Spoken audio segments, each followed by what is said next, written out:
বন্ধন নিউজে আপনাদের স্বাগত। শুরু করছি আজকের খবরের এই অংশটি নিবেদন করছে চুঁচুড়া নবজীবন ফাউন্ডেশন। রাজ্যে ভোট পরবর্তী সন্ত্রাস নিয়ে উদ্বিগ্ন কলকাতা হাইকোর্ট। ভোট পরবর্তী সন্ত্রাস নিয়ে এবার উদ্বেগ প্রকাশ করতে দেখা গেল আদালতকে। এ রাজ্যের ভোট পরবর্তী সন্ত্রাস কোনো অপরিচিত শব্দ নয়। সরকার যদি রাজ্যবাসীর জীবন রক্ষার ব্যর্থ হয় তাহলে আদালত উপযুক্ত নির্দেশ দেবে, এমনই মন্তব্য করেছেন প্রধান বিচারপতি। ভোট পরবর্তী সন্ত্রাসের ঘটনা ঘটলে সরাসরি রাজ্য ডিজিকে ইমেল মারফত অভিযোগ জানাতে পারবে আক্রান্ত ব্যক্তি। কর্তব্যযোগ্য বা আদালত গ্রাহ্য অপরাধ হলে সঙ্গে সঙ্গে ডিজি স্থানীয় থানাকে উপযুক্ত ধারা এফআইআর করার নির্দেশ দেবেন। এফআইআর দায়ের করার পর উপযুক্ত পদক্ষেপ করবে পুলিশ। নির্দেশ বিচারপতি কৌশিক চন্দ্রের ডিভিশন বেঞ্চের। রাজ্যে কটি ভোট পরবর্তী সন্ত্রাসী অভিযোগ এসছে, কটি ক্ষেত্রে এফআইআর দায়ের করেছে পুলিশ, কী পদক্ষেপ করা হয়েছে সেই সংক্রান্ত রিপোর্ট দেবে রাজ্যের ডিজি, এমনটাই নির্দেশ আদালতে। এদিকে আক্রান্ত কর্মীদের দেখতে গিয়ে বাধাপ্রাপ্ত হলেন রাজ্য বিজেপি সভাপতি ডক্টর সুকান্ত মজুমদার। মিনখায় আক্রান্ত কর্মীদের সঙ্গে দেখা করতে যাওয়ার পথে রাজ্য বিজেপি সভাপতি ডক্টর সুকান্ত মজুমদারের গাড়িতে হামলা। বসিরহাটে এসপি অফিসে ডেপুটেশন বিজেপি রাজ্য সভাপতি সুকান্ত মজুমদার, বসিরহাটে সাংগঠনিক জেলার ইনচার্জ অর্চনা মজুমদার, কৃষ্ণেন্দু মুখার্জি বিভাগীয় ইনচার্জ সহ একাধিক নেতৃত্ব। ভোট পরবর্তী হিংসা অব্যাহত চলছে বসিরহাট মহকুমা, তাই পরবর্তী পদক্ষেপ ডেপুটেশন, এমনই জানালেন রাজ্য বিজেপি সভাপতি সুকান্ত মজুমদার।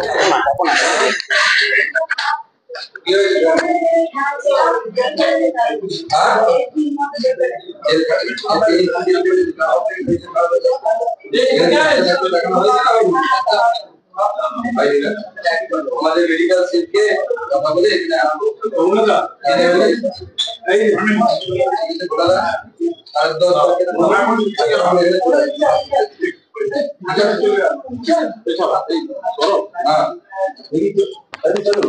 ঠিক আছে। এরিয়া বন্ধুরা ছবি ওটা দিয়ে ঠিক ধ্বংস করছে অঞ্চলটা আমাদের গাঁড়াতে দেয়।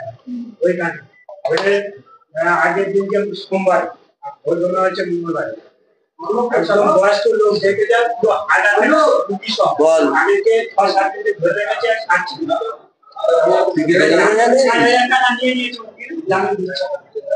যে যাবার মতো তাদের ক্ষমতা ইচ্ছে থাকলে কোথাও যাওয়ার উপায় নেই।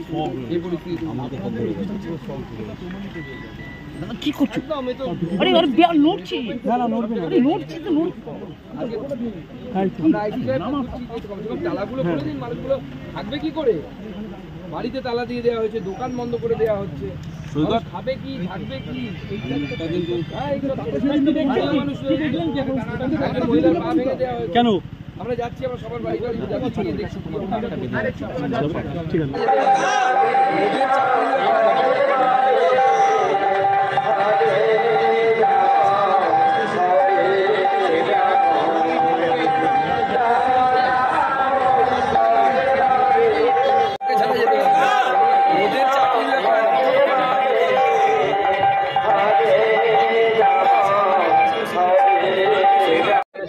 এবং অসুস্থতা আছে, হাঁপানির রোগী, তাকে ধমকি দেওয়া হচ্ছে যে দোকান বন্ধ পেয়েছি তা নয়। এই মুহূর্তে প্রায় 100খানা বিধানসভায় আমাদের লিড আছে। 21-এ আমাদের 77খানা বিধানসভায় লিড ছিল, আমাদের 100খানা বিধানসভায় লিড আছে। আর একটু জোর ধাক্কা দিলেই আমরা 130-140 অব্দি পৌঁছে। কোনো সাংগঠনিক দুর্বলতা কি ছিল? তারপরে এই আরো বাড়তে পারে। দেখুন, কোনো পার্টি যদি রাজ্যে ক্ষমতায় না আসে ততক্ষণ পর্যন্ত বলা হয় তাদের সাংগঠনিক দুর্বলতা আছে। যতদিন ক্ষমতায় আসবে সেদিন কিছু সাংগঠনিক দুর্বলতা থাকলেও তখন লোকে বলে সাংগঠনিক দুর্বলতা। 18-19 সালে আমরা যখন জিতেছি তখনও তো সাংগঠনিক দুর্বলতা ছিল, তখনও তো তৃণমূলের থেকে তো বেশি পাইনি। সাংগঠনিক দুর্বলতা ক্ষমতার আসার আগ অব্দি থাকে, ক্ষমতায় এসে গেলে তখন বলা যায় না নেই। 2019-এ আমরা দেখেছিলাম যে সিপিআইএম বা বামেদের একটা ভোট আপনাদের দিকে গেছিল এবং আপনাদের আসন সংখ্যা বৃদ্ধি হয়েছে। এবারে এখন পর্যন্ত যে পর্যালোচনা দেখা যাচ্ছে যে সেখানে সিপিআইএম এর বেশ কিছু ভোট বা বামের ভোট তৃণমূলে গেছে, যেখানে যেটা ফ্যাক্টর হয়ে গেছে এবং অনেক আসনে আপনাদের ফলাফল সেই জন্য ভালো হয়নি। এটা কিভাবে দেখছেন? দেখুন, প্রথম কথা হচ্ছে পরপর 2-3 বার 38%-এর উপরে ভোট পাওয়ার পর আমার মনে হয় সাংবাদিকদের এখন বলা এটা বন্ধ করা উচিত যে বামের ভোট রামে গেছে। 38% এখন এই মুহূর্তে বিজেপির ভোট এই রাজ্যে 38 পয়েন্ট সামথিং, প্রায় 39-এর কাছাকাছি আমরা ভোট পেয়েছি। প্রায় 1% ভোট বেড়েছে গত বিধানসভা নির্বাচনের থেকে। তৃণমূলের ভোট 2% কমেছে গত বিধানসভা নির্বাচনের পরিপ্রেক্ষিতে। 46%-এর কাছাকাছি ভোট পেয়েছে। গতবার ছিল 48 পয়েন্ট সামথিং, যেটা 49-এর কাছাকাছি, প্রায় 3% কমেছে তৃণমূল কংগ্রেসের ভোট। অতএব অত নিরাশার মতো কিছু হয়নি, আমাদের আর একটু ধাক্কা মারতে হবে। 100 বিধানসভায় এগিয়ে আছি, 130টা অবধি তো আশা নিচে পৌঁছানো যায়। 130টি বিধানসভা পৌঁছতে পারলে সরকার বিজেপি করবে। রাজ্যপালকে কিছু আমি খুব খুশিতে আছি। কে দেখবে আমাকে? আমার মাকে মেরে ফেলেছে, আমার স্বামীও আত্মহত্যা করতে বাধ্য হয়েছে এই কাউন্সিলরের আশ্রিততে। আমার মা স্বামী আত্মহত্যা করেছে 2021 সালে 2 মেয়ের পর। আমার মা এমন ঠেলে দিয়েছে, 72 বছরের বয়স, আমাকে পাইনি। আমার ভাইয়ের বউকে মেরেছে, আমার ব্রেন স্ট্রোক ছোট ভাই রুগী, তাকে মেরেছে। আমার মাকে ঠেলে ফেলে দিতে, আমার মায়ের ব্রেন স্ট্রোক হয়ে আমার মা 2021 সালের সেপ্টেম্বর মাসের 20 তারিখে মারা গেছে। তবে থেকে আমি একা আমার ছেলেকে নিয়ে আমার মায়ের ঘরেতেই আছি। তা সত্ত্বেও আমার পিতা জানিনি এই কাউন্সিলর বেলেঘাটা 35 নম্বর ওয়ার্ড আশুতোষ দাস কাউন্সিলর। দলীয় নেতৃত্বের আশ্বাস তো দিয়েছে, ওনাদের সহযোগিতায় তো আছি। এত কেন অপরাধ? আমরা কেন অপোজিট পার্টি করতে পারবো না? কেউ না যেন মাল খায়, যারা খাবে তাদেরকে জরিমানা করবে এবং তাদের উপরেও টর্চার করবে। সন্ধ্যাবেলা দেখা করতে বলেছে, তাহলে আপনারা চলে গেলে আবার আমাদের উপরে আবার যা হোক একটা হবে, তখন আমরা কি করবো? কারা করছে এটা টিএমসি পার্টিরা করছে। আপনারা কি করেন? আমরা কিছুই করি না, আমরা গরিব মানুষ। রাস্তার সামনে রেখার সমস্যাটা হচ্ছে, এখানে রেখার পোস্টার মেরেছিল দেয়ালের সামনে, রাস্তার সামনে বলে তো কাউকে না বলতে পারি না, মেরে গেছে বলে যার জন্য আমরা এখন খারাপ হয়ে গেছি, অন্য কিছু না। কি নাম আপনার? কৃষ্ণা মন্ডল। চালিয়ে মারো এরকম ভাবে এখানকার গ্রামের আরো মানে যারা মেম্বার ক্যান্ডিডেট আছে তারা এসে ধমকান দেয়। কোন দলের তারা? আর টিএমসির লোক। আপনারা কি করেন? আমরা বিজেপি করেছিলাম বলে। আপনাদের বিজেপি করেছেন বলে? হ্যাঁ। তো এখন কি পরিস্থিতি দিন কাটাচ্ছে? এখন পরিস্থিতি রাতে ঘরে থাকছি না, রাতে ভয়ে ভয়ে দিন কাটাচ্ছে। আর এখানকার মেম্বার আমাদের মানে যারা এখন আমাদের বাড়ির পাশে অনেকজন আছে, তারা শুধু মানে ফোনে একরকম বলে আর এখন ভয় থেকে বের করে দেয়, আবার ওখানে একরকম করে। গ্রাম ছাড়া হতে হচ্ছে? হ্যাঁ। কতদিন কাটাবেন এইভাবে? এখন যাই না, যতদিন ওরা। সুকান্ত মজুমদার এসেছিল, জানিয়েছেন? না, আমরা দেখিনি। ওনারা তো জানিয়েছেন, আপনার বাবা জানিয়েছেন। তাতে কি সুকান্ত মজুমদার এসে আপনার বাবা তো জানালেন, তাতে কি সুরক্ষা হবে মনে করছেন? এখন হলে তো খুবই ভালো হয়। আর এই ভয়ে ভয়ে দিন কাটাচ্ছি আমরা, দিনকে দিন রাত বাড়ি থাকছি না, মানে ভয়ে এদিন এদিক ওদিক দিন। এই ঘরে আপনার মানে আমার যে সমস্ত জিনিস যা ছিল সব বাড়ি থেকে বের করে অন্য জায়গায় রাখতে হয়েছে। কি নাম আপনার? আমার নাম মিন্টু মন্ডল। আমার ছবি। মাদকাসক্ত যুবকদের জীবনের মূল স্রোতে ফিরিয়ে আনছে চুঁচুড়া নবজীবন ফাউন্ডেশন। আজ থেকে 7 বছর আগে পথ চলা শুরু হয়েছিল এই সংস্থার। হুগলি জেলা থেকে শুরু হয়েছিল নবজীবন ফাউন্ডেশনের কাজ। আজ গোটা উত্তর পূর্ব ভারতে ছড়িয়ে পড়েছে তার ব্যাপ্তি। জেলা ও রাজ্যের হাজার হাজার মাদকাসক্ত যুবকদের মানসিক ও শারীরিক চিকিৎসার মধ্যে দিয়ে সুস্থ জীবনের পথে ফিরিয়ে আনছে নবজীবন ফাউন্ডেশন।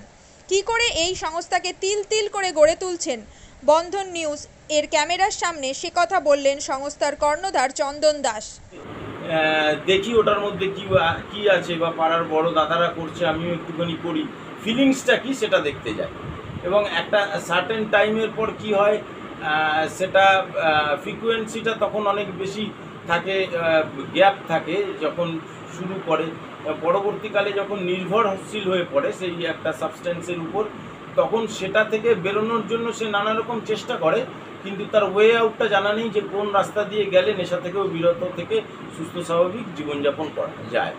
তো আমি ভাবলাম যে শুধুমাত্র আমি সুস্থ স্বাভাবিক জীবনযাপন করলাম, আমার জীবনের সার্বিক উন্নতি হলো, বা আমার যেসব এম বা আমি জীবনে যে জিনিসগুলো করতে পারিনি সেগুলো আমি ফুলফিল করলাম, তাহলে তো শুধু আমার কথাই ভাবা হলো।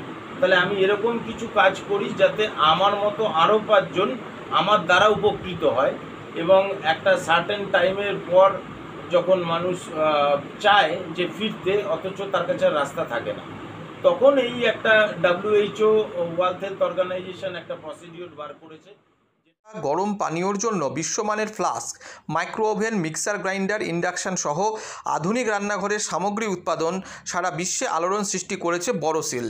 পাশাপাশি বিশ্বমানের সোলার গ্লাস, যা সোলার সিস্টেমের অন্যতম সামগ্রী তৈরি করে, সারা বিশ্বে নজির গড়েছে Borosil.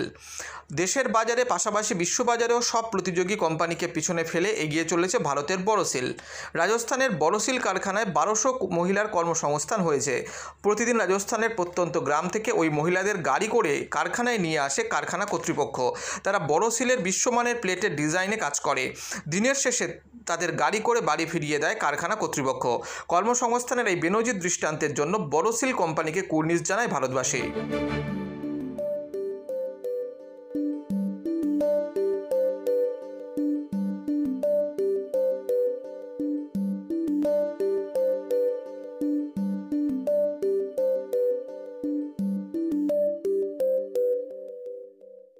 At Borosil, our products touch our customers' lives in many ways.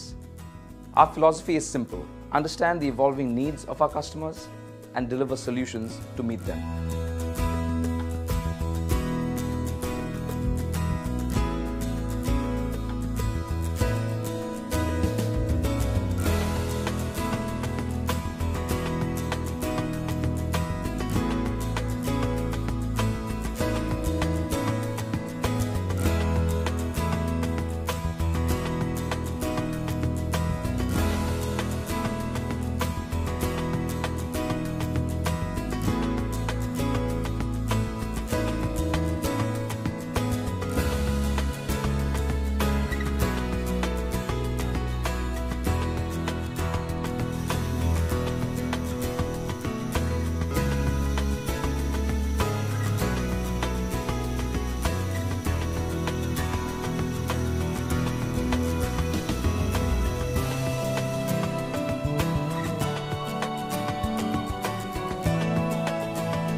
We look beyond business.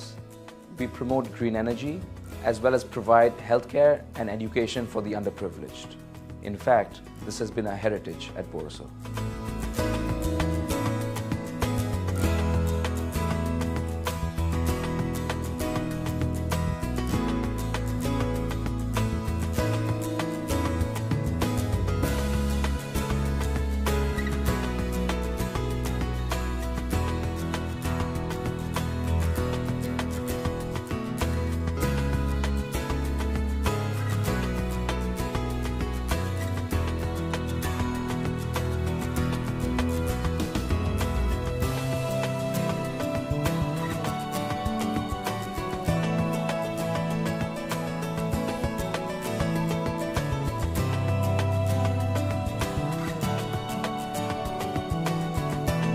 Our products are developed with innovation and thought. It is technology emboldened by the human spirit.